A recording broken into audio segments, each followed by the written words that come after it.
Habacuc es un libro que toca asuntos, siendo tan breve, toca asuntos muy humanos.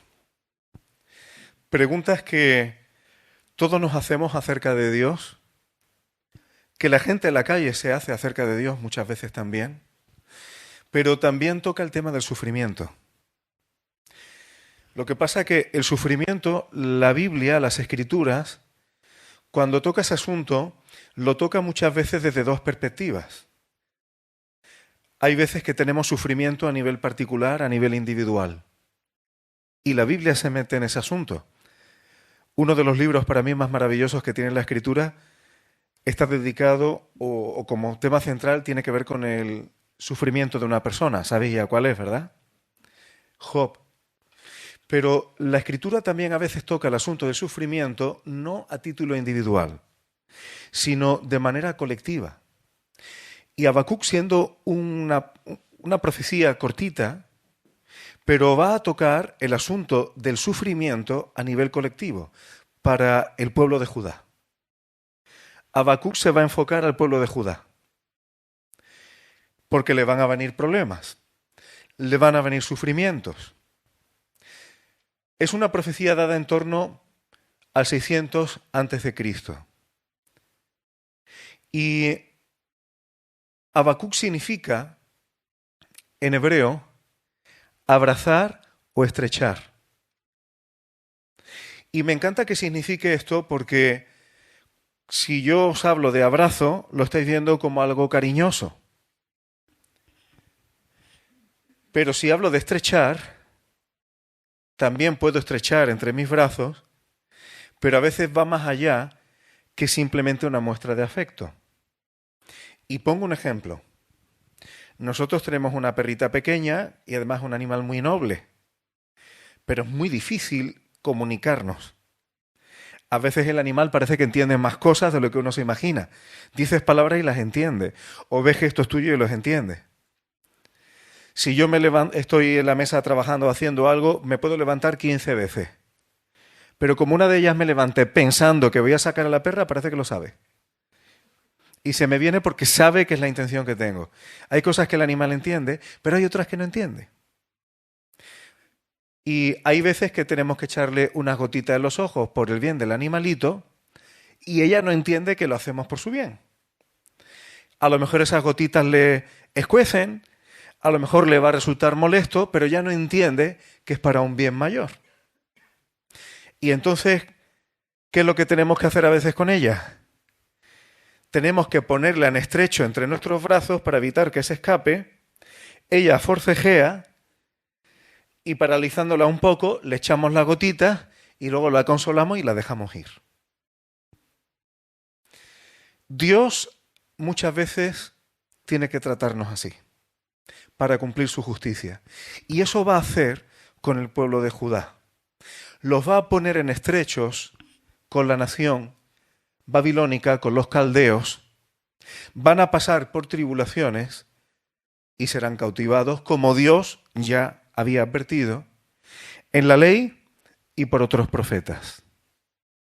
Ahora, para mí es maravilloso, hermanos, que cómo Dios disciplina y hace cumplir su justicia.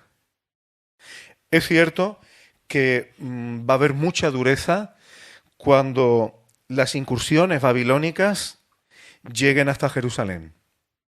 Va a haber dureza, va a haber dolor, va a haber sufrimiento.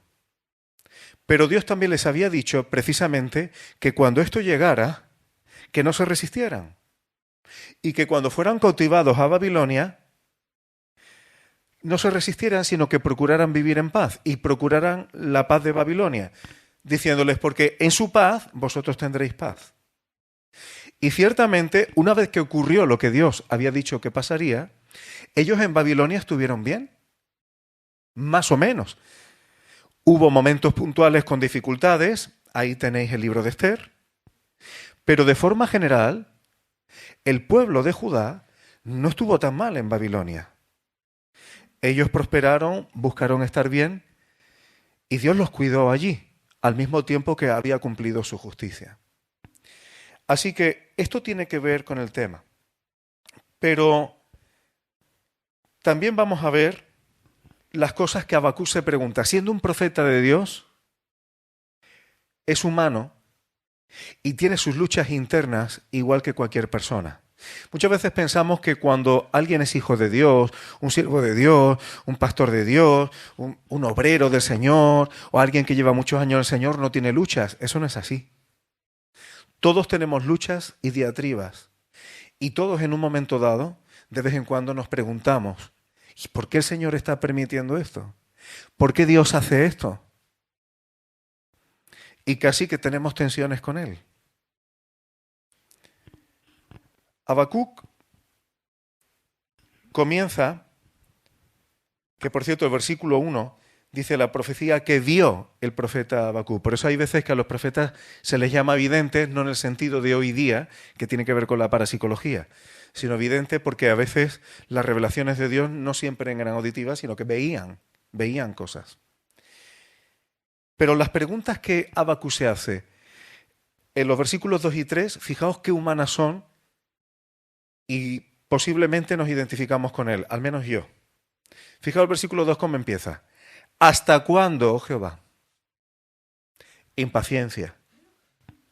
¿Nunca has tenido impaciencia con el Señor en una situación que estás viendo, padeciendo, y tú dices, Señor, ¿cuándo vas a poner orden? ¿Hasta cuándo? Y luego dice, clamaré y no oirás.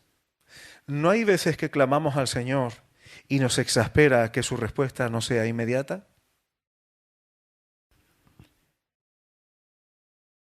¿Daré voces a ti a causa de la violencia y nos salvarás? Fijaos, Habacuc está clamando al Señor. Mira lo que está pasando. ¿No vas a hacer algo? ¿No vas a rescatar a la víctima? Y se lo dice con impaciencia. Le está pidiendo justicia. ¿No os sentís identificados con esto? Versículo 3. ¿Por qué me haces ver iniquidad y haces que vea molestia? ¿Por qué tengo que ver las cosas que veo a mi alrededor? ¿Por qué tengo que ver esta violencia? ¿Por qué tengo que ver estos pecados? ¿Por qué tengo que ver estas injusticias? ¿Por qué tengo que ver estos trapicheos? ¿Por qué tengo que ver estos agravios? Señor, haz algo. ¿No lo ves tú, Señor? Vemos que Habacuc era muy humano, aunque fuera profeta.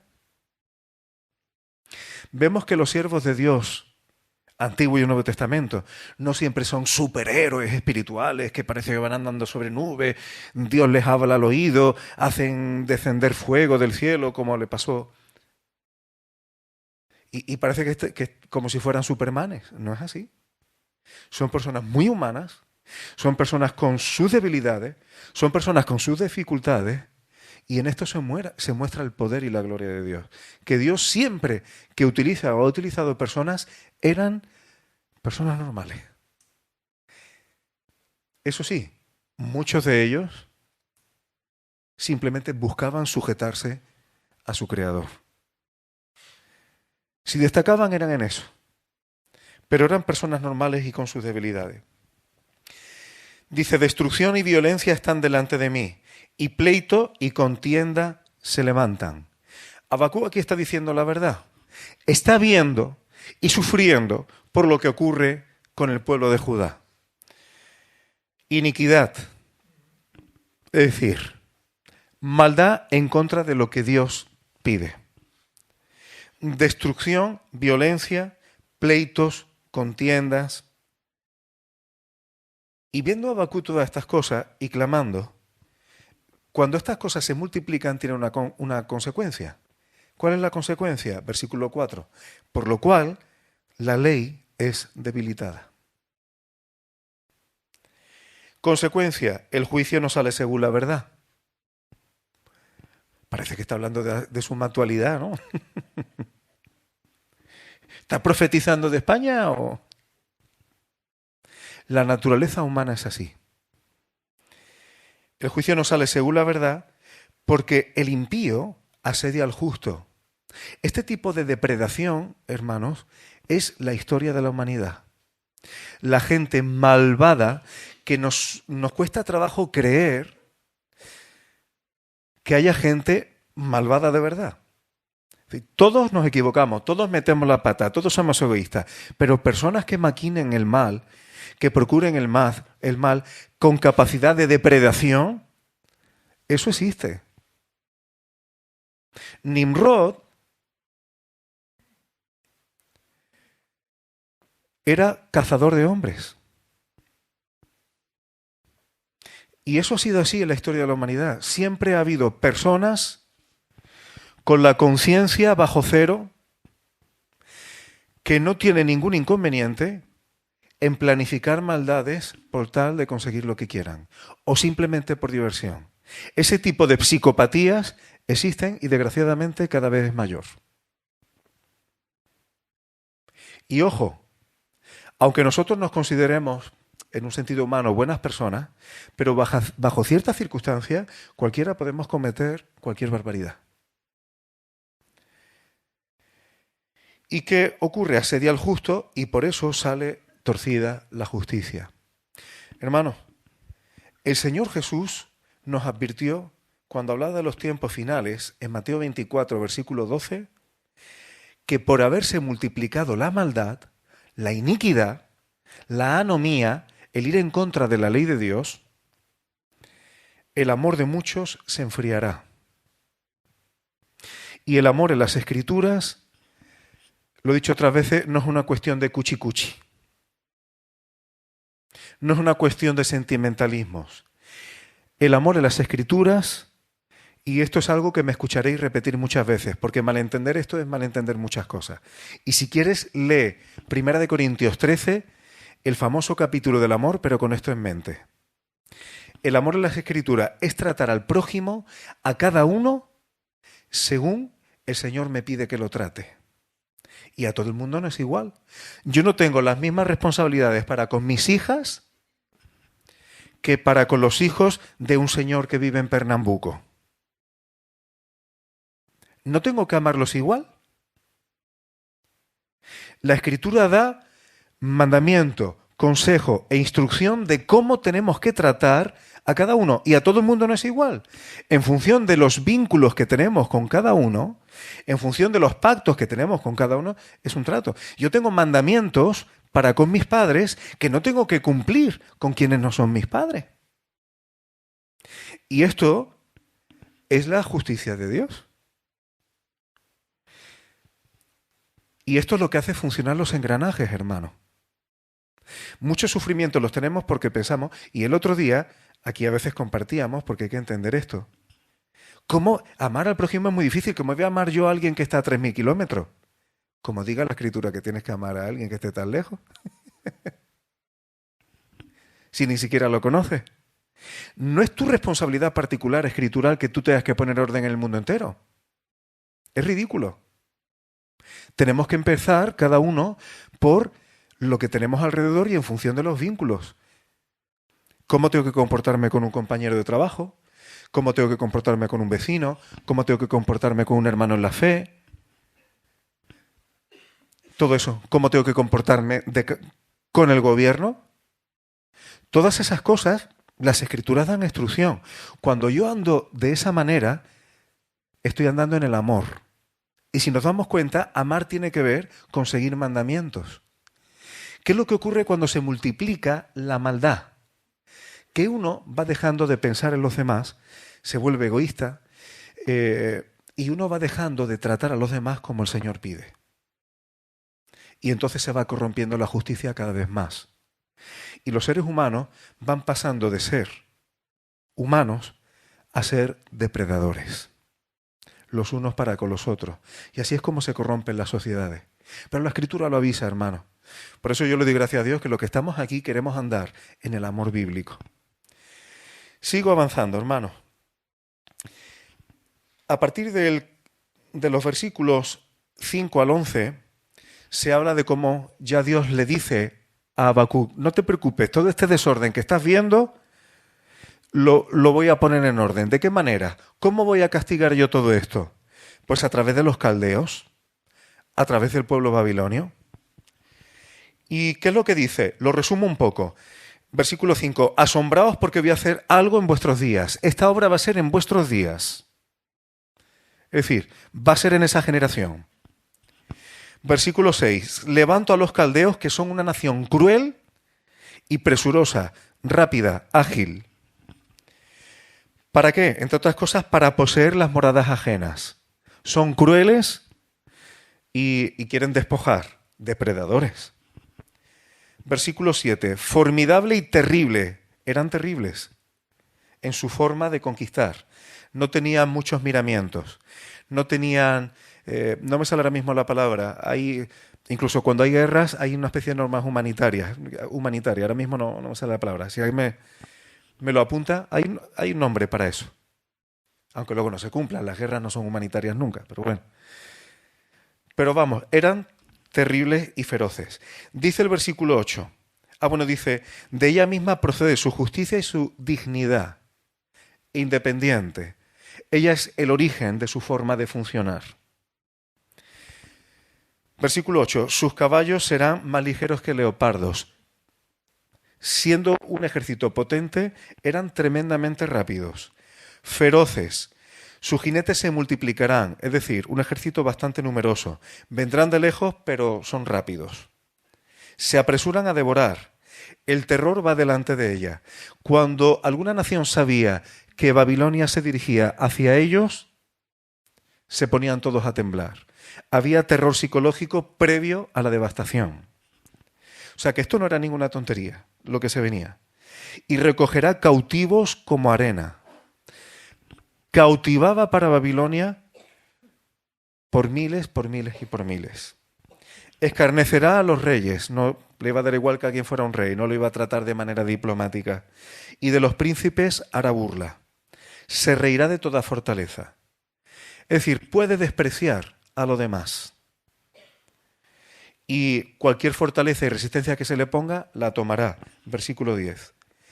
Y todas estas cosas, dice el versículo 11, y toda esta ofensa y todo este poder lo va a atribuir a su Dios pagano y falso. Vaya tela, ¿no? Vaya tela. Entonces, claro, esto le molesta a Habacuc. Esto le molesta a Habacuc. Estoy pidiendo que pongas orden y vas a traer gente más mala todavía para que juegue gente que son malos pero no tanto. Y aquí empieza la disquisición de Habacuc. Dice el versículo 12, ¿no eres tú desde el principio, oh Jehová, Dios mío, santo mío? Sí, aquí está reconociendo, tú eres el único Dios verdadero y ellos tienen dioses paganos. Y tú que eres muy limpio, versículo 13, parafraseo, que eres muy limpio de ojos para ver el mal, que tú no puedes ver el agravio, que tú eres un Dios tan santo. ¿Cómo vas a callar cuando el impío, cuando el que es malo, va a destruir a alguien que no es tan malo como él? Eso es lo que no es capaz de entender Habacuc. Es decir, Judá está haciendo cosas malas, pero ¿para castigarlo vas a traer a gente peor? Es una cosa que nos choca en nuestra lógica. Y eso es de lo que Habacuc se queja. Ahora, fijaos una cosa, voy a hacer un inciso rompiendo un poco el hilo. En el versículo 14 dice, y haces, fijaos lo que dice Habacuc de Dios, que sean los hombres como peces del mar, como reptiles que no tienen quien los gobierne. Aquí voy a hacer un inciso, hermano. Esto es lenguaje bíblico. Está comparando a los hombres como peces y como reptiles. ¿De acuerdo? Y no es la única vez en la Escritura. Cuando Jesús le dijo en Mateo 4 a Pedro y a Andrés, les dice, venid en pos de mí y os haré pescadores de hombres. Lenguaje bíblico. Cuando Jesús dijo en el capítulo 6, versículo 54, el que come mi carne y bebe mi sangre tiene vida eterna, ¿lo interpretáis literalmente?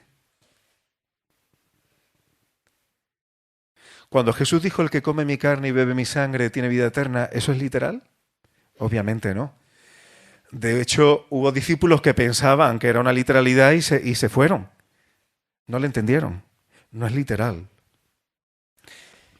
Fijaos cómo las Escrituras, de manera simbólica, a veces dice cosas y es un lenguaje que hay que entender. Los hombres a veces son presentados como animales, en este caso como peces, como reptiles, cuando habla de reptiles nunca habla bien, como perrillos, ¿os suena? No en un sentido despectivo, la mujer sirofenicia. Jesús es presentado como el león de la tribu de Judá, pero nadie me diría que Jesús es un león, era una persona. Como el Cordero de Dios que quita el pecado del mundo. Y entonces, ¿por qué en el capítulo 10 de Hechos, cuando el apóstol Pedro tiene una visión de un lienzo en el que hay cuadrúpedos terrestres y reptiles y aves del cielo, Pedro la entiende mal y nosotros seguimos literalizando y pensamos que Dios le mandó una visión a Pedro para hablar de dieta? ¿Por qué los otros pasajes no los literalizamos y este sí lo literalizamos? Cuando el propio apóstol Pedro lo interpreta y se da cuenta, y se lo va a decir luego a Cornelio, que lo que había visto tiene que ver con que él no debe llamar inmundo a otros hombres. Y eso dice, en verdad comprendo que Dios no hace acepción de personas. Esto está en Hechos 10, 34. 28. Pero a mí me ha mostrado Dios que a ningún hombre llame común o inmundo. Ese es el sentido de la visión. Dios no le mandó esa visión a Pedro para hablarle de dieta. Estaba hablando de que no podemos llamar común o inmundo a ninguna persona. Que no podemos llamar común o inmundo a nadie que quiera acercarse a Dios, que quiera buscar a Dios, y que Dios no hace acepción de personas. No hacer acepción de personas significa que en cuanto a la justicia de Dios, Dios nos trata a todos por igual. Y esto es importante, hermanos. Y en el contexto que el apóstol Pedro recibe esto, es importante. El apóstol Pedro está criado en una religión que tiene mucha fuerza, de tal manera que esto ocurre, se cree que unos 10 años después de que el Señor Jesús ya resucitó y fue alzado al cielo. Fijaos qué fuerza tiene una religión cuando uno se cría en ella. Que habiendo estado Pedro con Jesús, habiendo visto cosas, habiendo aprendido cosas, todavía tiene esa presión de lo que él había aprendido. En su religión era inmundo y estaba fatal visto comer con personas que fueran gentiles. Y eso la Biblia no lo dice ni en el Antiguo ni en el Nuevo Testamento. Eso la Biblia no lo pide por ningún lado. Y Dios tiene que advertirle y tiene que hacerle comprender, como está en toda la Escritura, que Dios no hace acepción de personas. Si alguien quiere estar en pacto con Él, si alguien quiere humillar su corazón delante de Él y lo busca de todo corazón, Dios no lo echa fuera. Así que los peces tienen que ser pescados. Los reptiles son depredadores y no tienen quien los gobierne. Según el versículo 14. Estoy a punto de terminar. Luego ya dice Habacuc que lo recogerá con su red. Está hablando de la red de Babilonia. Como con sus mallas, está hablando de ellos. Esto eran armas también que utilizaban. Eran armas que utilizaban los babilonios cuando conquistaban. Y ellos se alegran, y dice que se regocijan con sus armas. Ellos llegaban a ofrecer sacrificios dando gracias por el tipo de armas tan modernas, entre comillas. Bueno, entre comillas no, eran armas modernas para la época. Dice, porque con ellas engordó su porción y engrasó su comida, y no tendrá piedad de aniquilar naciones continuamente. Así eran los babilonios, así eran los reptiles, que no tienen quien les gobierne y encima se ensanchan ellos mismos. Este es el capítulo 1, hermanos. Este Este es el capítulo 1. Habacuc quejándose de cómo están las cosas en su pueblo, y cuando Dios lo responde, se queja de la respuesta de Dios. ¿A los malos los vas a castigar con gente más mala? Pero fijaos que esto muchas veces ocurre también. Hay veces que nosotros, siendo hijos de Dios, si andamos mal, podemos tener problemas con la justicia, aunque seamos creyentes. Desde cosas más leves, o si cometemos delitos más graves, vamos a tener problemas con la justicia. ¿Y qué le vamos a decir al Señor? Señor, ¿me va a juzgar con el gobierno humano y con la justicia humana, que es injusta y que los políticos mira cómo son, que son peores que yo? Esto es muy humano. Así que Dios le va a dar una respuesta a Habacuc, y como eso nos toca la semana que viene, pues yo voy a parar aquí.